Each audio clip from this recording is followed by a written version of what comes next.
Thank you, Chamberlain. We have with us in the studio Dr. Osi-Samuel, who is the National Chairman of Alliance for New Nigeria. You're welcome to Sunrise Daily. Thank you. Well, you have heard our guest in Lagos. He believes that there is no national interest, and that's why we're where we are. That a lot of the jostling we see within political parties that makes the process very competitive is because the national interest is not what is at stake. First, let me ask you, do you agree with him? Yeah, in a way, I agree with him, but I will go further to add that there's also selfish interest. Some of us are new in politics or living in the Nigerian political space, and some of the things that we are finding out, you really need to look at the configuration of the Nigerian political system, especially the players, to know that what the INEC chairman is saying is not far from the truth. And that is the reason why Nigeria is where it is today, because the political players, they are only there to serve, not the country. Because some of us that came up, in fact, it was very interesting. I was in one of those political meetings of chairman of political parties, where some party chairman walked up to me and said, "Oh, you guys are the new kids on the block. We like what you are doing. We know you want to change the system. Thumbs up for you." So I was kind of surprised, at the same time happy, let me put it that way, because for a fellow political party chairman to recognize that we are coming to change what the status quo is in terms of participation-wise. You're sure they were not speaking to you tongue-in-cheek? Not at all. Okay. At least, I can read body language and sign language, but I was actually talking to a chairman of another political party who, in a way, they are new like us too and have the same kind of disposition.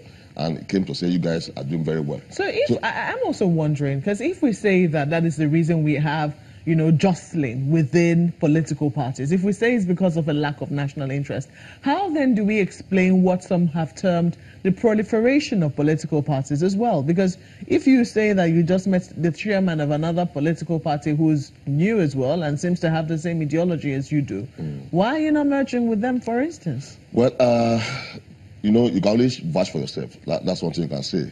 But the thing is that down the road, as an Alliance for Nigeria, our name is broad.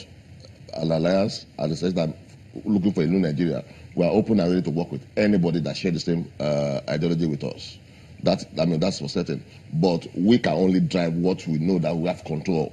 We don't know what motivates some other people to do what they are doing. One thing we know for sure is that politics in Nigeria needs to be played differently. And that is why, for us, our byline is Alliance for Nigeria, the difference. Because for so long, a lot of us, including you, both of you here, have sat back to let the politicians, dictate how we manage this country. But we cannot afford to continue to do that. Because a lot of them, like we know, and like we have seen, are there to serve self.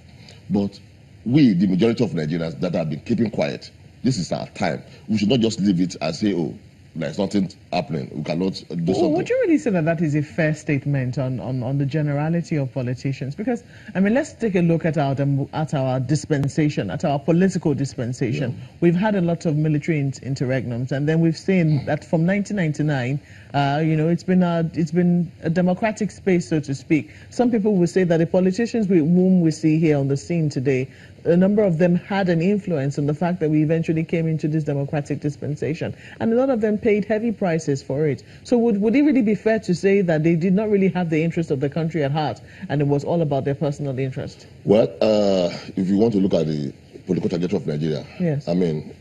Nigeria that we have today, the way Nigeria is today, is the creation of the military.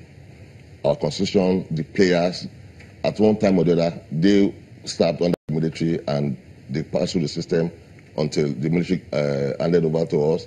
And since 1999 up to now, most of the major players have been the creation of the military. Now, it is not completely to say some people have not really contributed to the growth of this country, fine. But what has happened is that over the years, the pool of leadership of Nigeria has been polluted. It started from, let's say, it's like a pool of, like a lake of clean water, where when I say clean water, now I'm talking about good leadership. That's something like that. But over the years, it was being polluted gradually by bad leadership.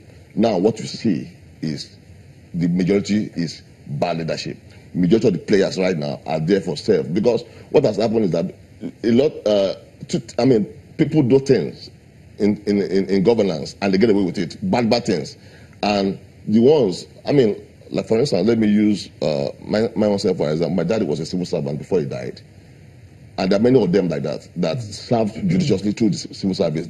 The only thing they were looking forward to was their pension and gratuity, not amassing wealth and everything. But over the years, this set of Nigerians, they see their colleagues that were dipping their hands into the coffers of government and stealing and getting away with it, no punishment, nothing.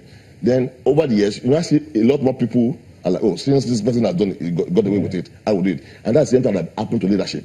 There are some people that went there with good intent, but seeing that, oh, their intent will not change anything. So what we are about as Alliance for Nigeria is to change that perception, to change that. We are championing a generational leadership change, whereby every Nigerian should not just sit back and look. Everybody should participate. Whether you are not going to be a politician or not, but you should be tired of what is happening here in this country right now. Have we reached a point where we could potentially consider kind of inculcating some of the private sector principles in our democratic processes, in our political processes? I think of, for example, design thinking. When somebody comes up with a product and before they release the product, they ask the target consumer base what they think of the product so they can refine it and then sell it. In politics, can political parties begin to shape their manifestos, shape their policies, their programs around what the needs of the people truly are, as opposed to what they think the needs of the people truly are? I mean, you have situations where people are building statues and all these things. It may not be the priority of the people. What are your thoughts about that idea? Well, I think you are just describing what we as Alliance for Nigeria are all about, because we believe more in what the people want, not what you feel the people want. So our own is a bottom-up approach, kind of. And if you look at our manifesto, it addresses all of that, in the sense that we are coming to serve. We are not coming because we want to get. So that's why you see now. The whole political space now. You already see people dishing out money, dishing out that, because they feel that with that they will get the people's attention. They are able to buy their conscience and also buy their vote. But we are coming to say, people, please do not be swayed by that. You have to, demand more, and you have to open your eyes and look at the parties. The party that actually have your interests at heart. Because by the time you collect that pittance that they're giving you right now, you won't see them again until another 4 years. You come in from an interesting vantage point, being, that you're in the leadership of a political party. Yeah. What strategies do you think political parties, big and small, can put in place to ensure that whatever officials they put into office, whether it be in the legislature or in the executive, that those officials are aligning in terms of their policies and their programs and just their overall administrative strategies to the party? Because as we see it today, in one single party, you can have a governor who is efficient with his resources, applying his resources to the needs of the people, and then you can see somebody who's just, throwing the money around like it's a personal bank account within the same party. Can parties be supreme enough to determine that? So, certainly, that is one of the. That's the best way to go. And that is one of the things that we in Alliance for Nigeria are practicing: party supremacy. And the way to do that is to be ensure that the party is in charge, not individuals. The party is in charge of providing the framework for. For instance, even our candidates, for instance, our aspirants, they are going to be, groomed through the party principles, party's thoughts and ideologies, because you are not going there to serve yourself. You are going to serve the people, and and the party is here to serve the people, and you must now. Don't worry. No, please go ahead. So you are here to serve the people, and the party at all times will guide. And one of the ways we want to ensure that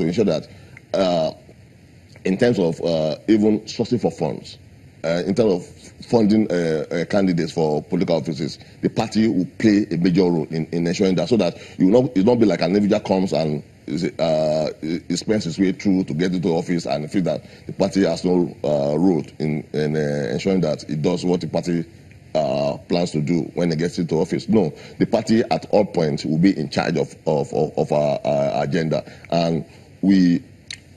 Just like you have in the days of old, like in the days of MPN, when the party was supreme, the party actually controlled what the government was doing. That is what we want to position the ANN to be. Well, but in trying to do that, is there not a threat, though, when you talk about fundraising? You know that these officials are using state resources oftentimes to fund the political party's operations. How do you essentially enforce those things in view of that? Okay, those are the knobs. I'm afraid I have to interrupt you. I'll let you answer that question when we come back from this break. Please stay with us.